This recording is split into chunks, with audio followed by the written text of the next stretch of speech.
जो होगा देखा जाएगा, चीफ जस्टिस ने कहा।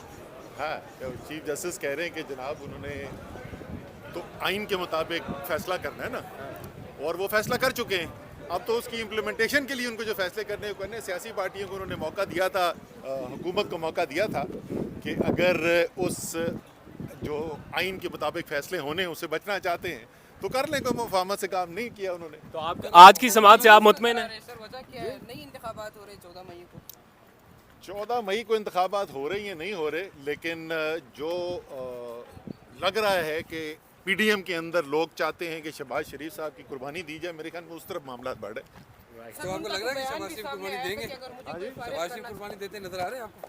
अच्छा, ये मुझे अब पक्का पता नहीं है कि वो खुद कुर्बानी के लिए तैयार है कि नहीं है, लेकिन उनके बहुत सारे साथी उनकी कुर्बानी के लिए जरूर तैयार है। बयान सामने आया था शहबाज शरीफ साहब का कि अगर मुझे कोई घर भेजना चाहे तो मैं तैयार हूँ, मुझे कोई फर्क नहीं पड़ता। चलो अच्छी बात है कि घर चले जाएंगे, फिर अगले वाले से बात की जाएगी। ख्वाजा आसिफ भी तो कह रहे थे कि हम किसी को अब मजीद कुर्बान नहीं होने देंगे। पहले भी यूसुफ रज़ा गिलानी कुर्बान हुए। आखिरी खबरें आने तक ख्वाजा आसिफ के पास आइन लिखने का इख्तियार मौजूद नहीं है। राइट। अच्छा, असद उमर साहब, लास्टली